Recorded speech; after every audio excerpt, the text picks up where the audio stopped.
Today, I have a short podcast where I would like to speak to you about digital fatigue. Digital fatigue is that reality that you don't want to go to the Zoom meeting, you don't want to check your email again, you feel like your phone is overwhelming you. It's just the reality in which we live in a post-pandemic world. But it doesn't have to be so. So today I'm going to share 2 things that you can do to reduce your digital fatigue every day. This digital fatigue is felt throughout your day. You feel fogginess in your brain. You don't feel like you can escape the content creation cycle, having to check with your loved ones on WhatsApp or Signal or iMessage, whatever online platform.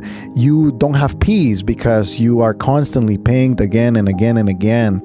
It's a terrible feeling, but we don't have to live in this digital prison all the time. The first thing that I want to encourage you to do is to eat your meals without your phone or without any other devices. We have gotten conditioned to fill our every single empty space with the digital entertainment of the platforms online. So let it be Twitter, let it be Netflix, let it be catching up with friends. But we need to do more things just by ourselves, or even a conversation with a coworker, but that doesn't involve any phones and it doesn't involve work. It's just a conversation human to human, maybe with a loved one if you can, with your spouse or with your girlfriend or boyfriend or anyone that is very important in your life. You can sit down, go to a restaurant, and not have to look at your phones, but just look at each other, have a conversation, and enjoy the meal.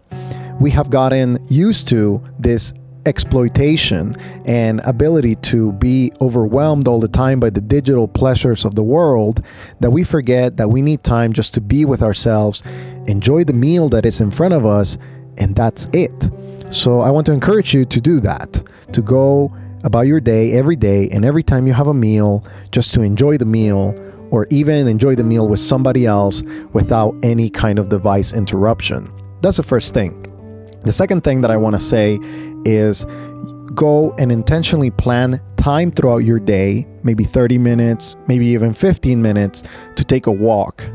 So we are in front of computers, maybe you work and you have content creation and social media scheduling to do. Maybe you are also doing a lot of other things, email or whatever it is, whatever assignments you have if you're in school. You need time where you can just walk and be bored. That is very important. It's another thing that could contribute to reducing the digital fatigue. Instead of being in front of devices and computers, you engage with nature, you take a walk with your dog, or maybe a walk with your cat, if your cat is one of those that can be walked. Whatever it is, just take time today and every day to go on a walk. Do not take any device, do not listen to a podcast. No, it's just you and your thoughts. And that can be weird in the beginning, but it gets better over time. If you want to connect with another human being during this time, maybe go to a park and just tell the person, hey, just leave your phone in the car. We're just going to go for a walk and let's just talk. And that way you have meaningful interactions that are analog.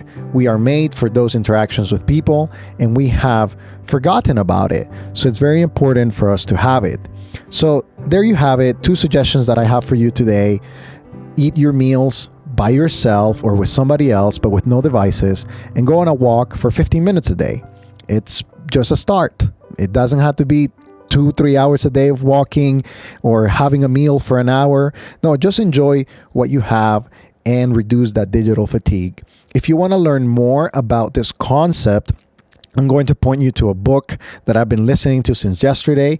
It's called The Future is Analog by David Sachs. And it's just a book that I enjoy and I really love because it's explaining this concept of digital fatigue with different words, of course, not with the exact term, but this idea that the future is going forward without the digital world and we are re-engaging with other people. And that the digital world is still going to be here, but it's not going to be the only thing that controls our every moment of attention, but that there are other things that are coming and that are better suited for how we work as human beings. So The Future is Analog by David Sachs is an excellent book.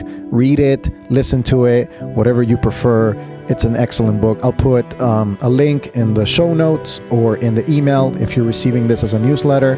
And again, thank you for your support. Thank you for listening. Hopefully these 2 suggestions will help you reduce that digital fatigue and will help you live a better life. Thank you for listening. I'll see you in the next podcast.